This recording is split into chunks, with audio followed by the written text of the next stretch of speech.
E nessa aula nós vamos entender um pouco mais sobre reajuste.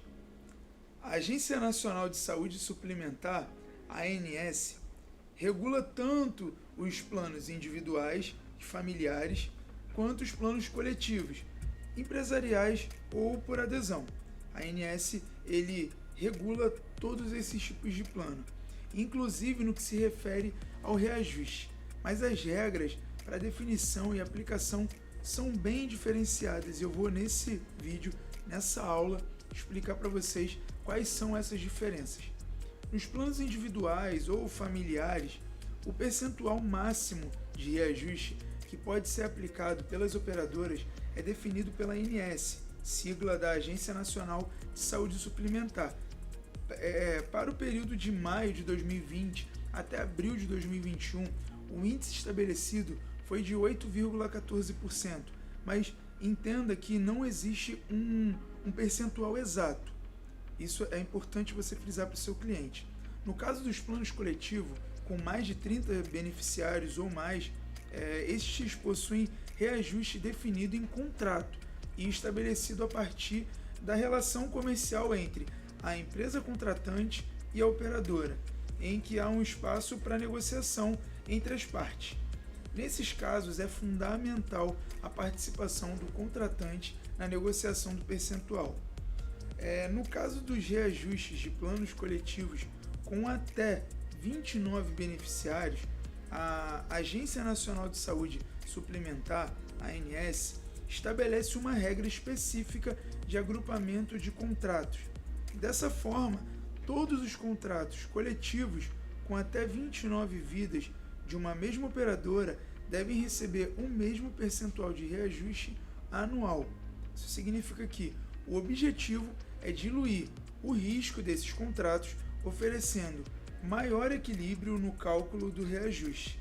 Além disso, as operadoras devem seguir regras determinadas pela ANS para a aplicação dos reajustes coletivos, tais como obrigatoriedade de comunicação do índice aplicado e de informações no boleto de pagamento e fatura, a periodicidade dos reajustes e a impossibilidade de discriminação de preços e reajustes entre beneficiários de um mesmo contrato e o produto, e a obrigatoriedade de disponibilização à pessoa jurídica contratante da memória de cálculo do reajuste e metodologia utilizada com um mínimo de 30 dias de antecedência da data prevista para a aplicação do reajuste. Após a efetiva aplicação do reajuste em um contrato coletivo, os consumidores podem solicitar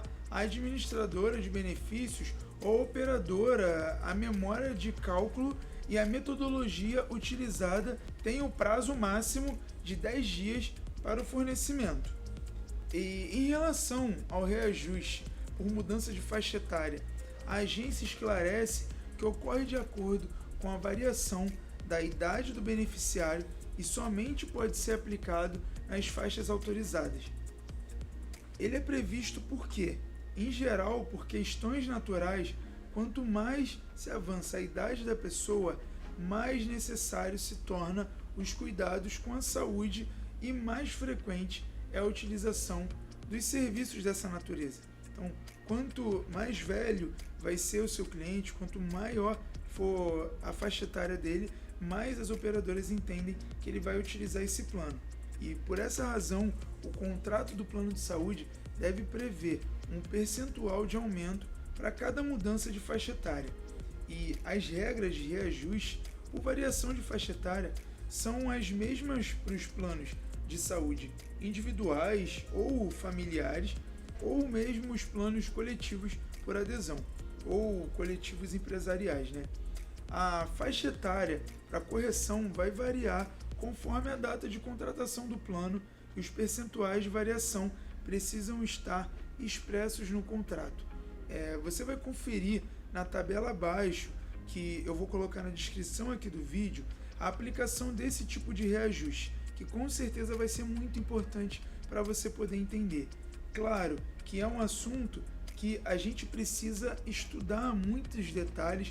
Eu estou passando para vocês aqui as informações de forma prévia, mas se ainda assim houver dúvida, pergunta aqui na descrição, coloca suas dúvidas aqui, porque é muito importante para a gente conseguir se comunicar, interagir e eu poder ajudar você a entender exatamente em que ponto você precisa se especializar, em que ponto você precisa entender mais para poder passar total credibilidade para o seu cliente, tá bom? Te vejo na próxima aula.